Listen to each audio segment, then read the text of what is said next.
Hello there, beautiful people. Tonight I wanted to make a video about mental illness.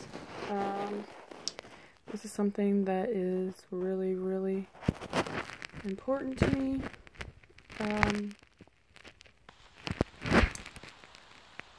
As it's something that I've dealt with throughout my teen years, and then up until about not too long ago. I'm sure I still would, but I've found some tools to cope and implement them. I use them regularly, every day, and they really help me. But I really wanted to talk about a few different things.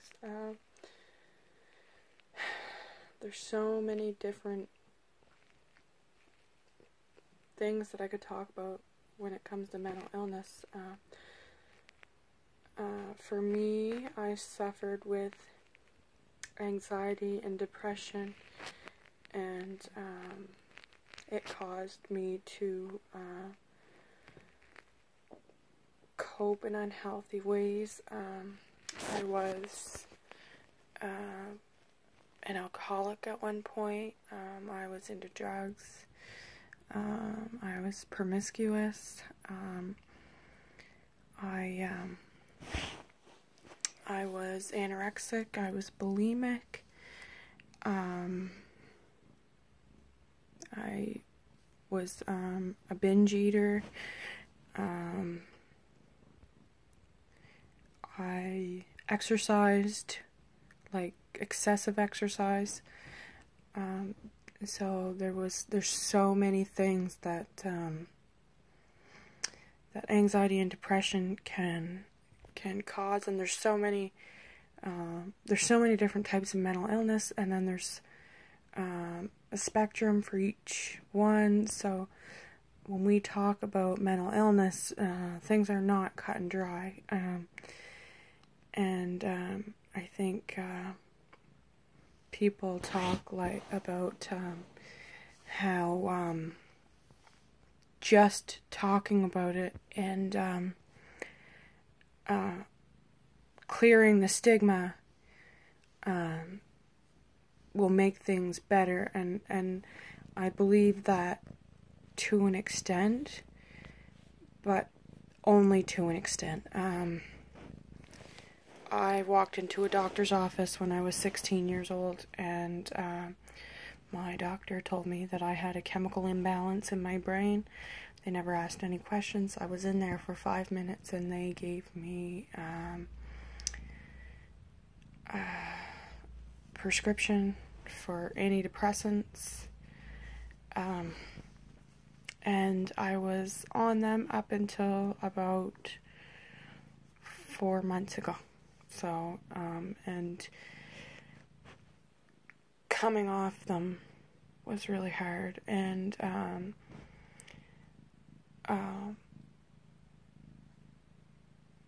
getting away from all those unhealthy coping mechanisms was also really hard. So, I think that there's a lot of misconceptions when it comes to mental health. I think that some people believe that you just ask for help and you get it, and that's not true. I begged for help.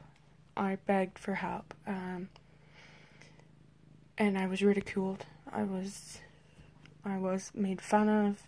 People call me crazy, and they still do. And now, while I've learned to accept that people are going to see you in a certain light, and that it doesn't matter how you feel about yourself is ultimately the most important thing.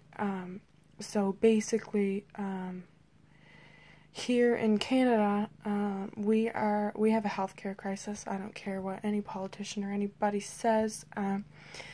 I begged for help. I waited and waited, and after my second referral, I waited a year, and I was only admitted to get some kind of therapy after 2 months of group therapy, which I don't think everybody in certain situations are comfortable with, because I'm a very open person, and for me it wasn't hard to talk about, but I know that some people aren't that way at all, and for them it would have been very difficult, and they probably would have turned down that option. But so after about 2 months, I guess 9 weeks of like a coping skills thing, I was admitted to get one-on-one therapy sessions, but that was only because I did try to commit suicide. So basically then I was considered urgent, and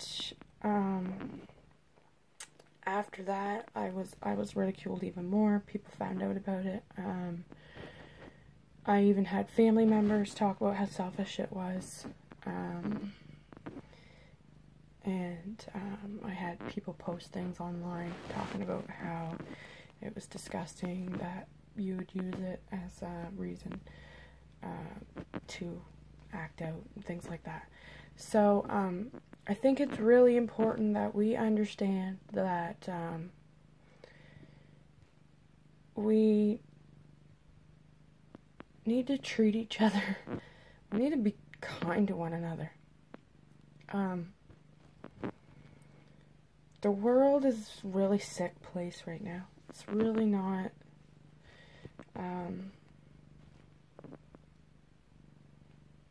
it's just really not a nice place to live right now. So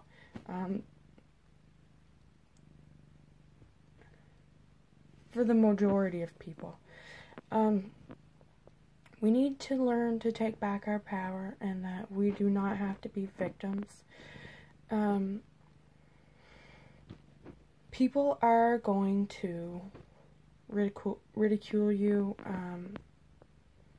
They're gonna pick at you, but make sure that these people aren't your main support systems.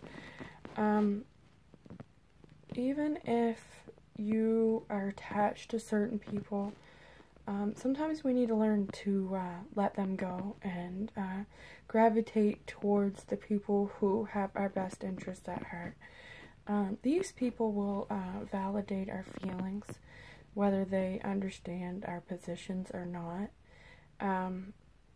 or exactly how we feel. They will understand that we have a right to feel that way, and they will express that to us. They will listen.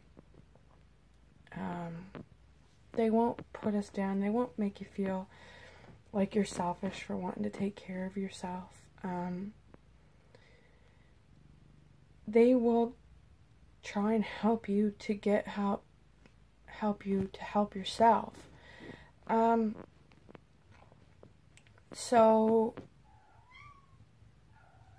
that being said, like, be kind to one another. It really makes a big difference. I know some people could have people in their lives that they even live with, and they might not be able to tell other people. But they might have a hard day all day until they come across you and you say like something nice to them, and that could make the world a difference for somebody. Or say something like that you like about them, or that you value them. And I know that for me in my life, there's always been people. They're like, I would describe them as lighthouses. Like if you're a boat and it's foggy out and you're trying to make your way to the dock, and there's a big lighthouse and you can see they're shining a light on you. It's like, that's what kind people do. So be one of those people. Another thing that I wanted to talk about is the tools. So a really important one I just said is have a healthy support system. people that want what's best for you, and sometimes it might be a hard pill to swallow some of the things that are best for you, like these people are going to want you to get rid of those unhealthy coping skills, and although you may feel like they are your crutches, sometimes you need to get rid of them because they actually hold you back in the long run. Another thing is exercise. If you exercise and you can get your endorphins going, it's really good for you. So basically it'll produce all those good chemicals in your body. What else? Try to eat well. It's really hard for your body to do what it's supposed to do when it's trying to detoxify itself all the time from unhealthy things that you keep putting into it.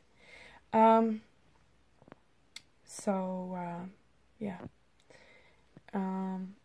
Another thing that I learned to do was deep breathing. If you have like an anxiety attack, or that usually when you have an anxiety attack or something like that, you go into a fight or flight mode. But if you can take deep breaths and try and bring yourself back into the moment, take really deep, shallow breaths, it'll bring you back. Try and look around and do like the taste, smell, touch, see, like just looking around and noticing things and touching things and smelling things, and that'll bring your focus back out of the what if and the rampant mind racing. It'll bring you to the here and now, which most of the time we are actually in a safe place. But what is unsafe and what has triggered us is something that's going on in the brain, and it's something that we've perpetuated because of something that's happened to us in the past.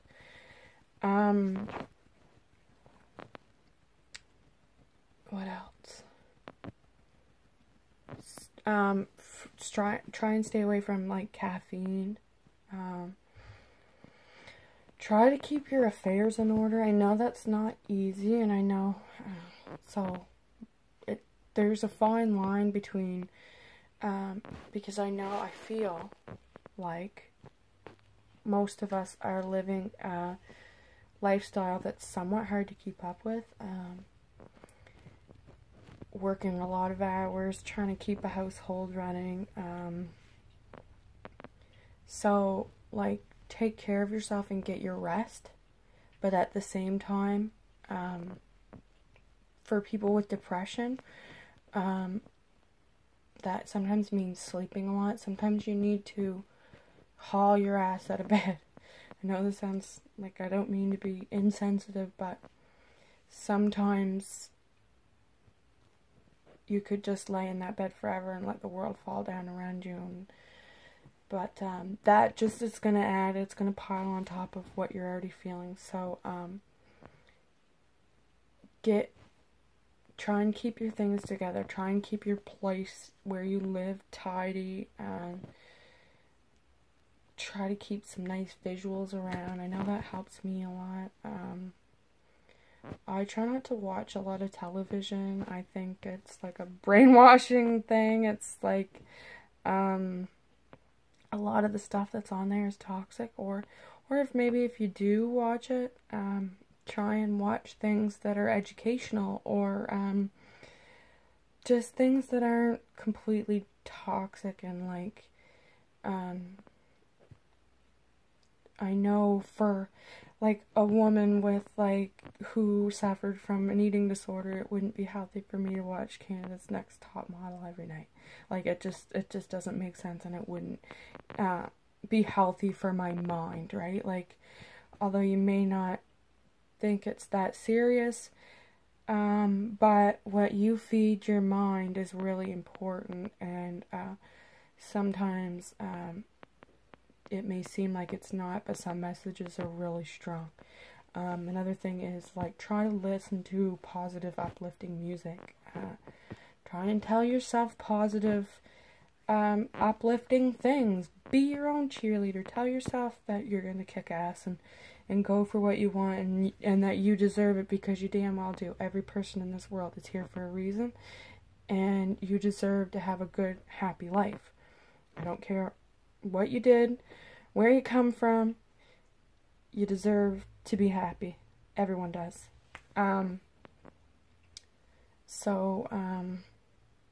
What else? There's just so many different things that can go along with it. Oh yeah. And sometimes we do need medications. I took them for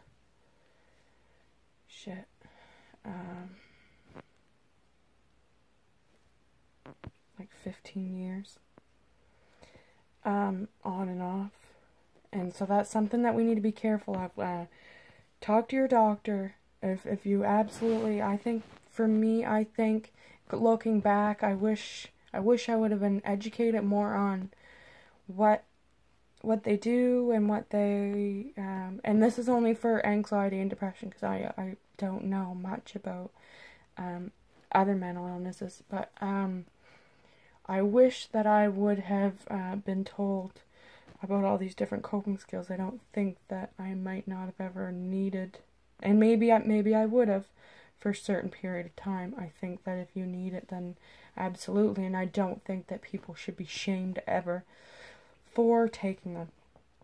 I think they definitely have their place, and they're necessary for some people. But I don't think that they're necessarily a long-term thing. In my case, I found that I'd go on them and I'd feel better for a while, and then it wouldn't be long, and then I'd feel worse, or I'd just feel completely apathetic and numb. So in that case, it was worse, because I couldn't decipher really the good from the bad, but I think that they are definitely necessary for some people. So try to find people that are understanding that, just like any other kind of sickness, the brain can get sick too. And then that doesn't make you any less of a person. Another misconception is that people with mental illness are weak. You are some of the strongest motherfuckers out there. I know that. I know that for a fact. And I think that you need to acknowledge that. It's almost like your own mind has been resisting against your entire existence, and you've pushed past that, and you're still here. And if anybody that isn't, and they did give up, I don't ever think for 1 second that they were selfish, or that they were, the pain and despair and the powerlessness and feeling misunderstood, and just the feelings, when you feel those feelings, it's actually painful to the body. You can actually, you can feel your heart, break, literally. Hands, arms, feet, numb, shaking, sweating, it's not just feelings, it's not just your emotions. It definitely triggers things inside your body, and that can also manifest as other physical illnesses. So, reach out, find your people, ask for help. If they don't give it to you, demand it. Call. Don't let them overlook you. You deserve to be happy. You deserve to fight for yourself. And you won't always have to fight. It's not always going to be a fight. Someday, I think, in most cases, you're going to find your peace. And you deserve it. So, don't let anybody ever think that you're not worthy of it. Because you are. Every single person is. So, I love yous. And I hope this helped in some way, shape, or form. And just know that you're beautiful and strong, and you will get through this, and we can all help each other, and it's really important that we do. So, love yous. Peace.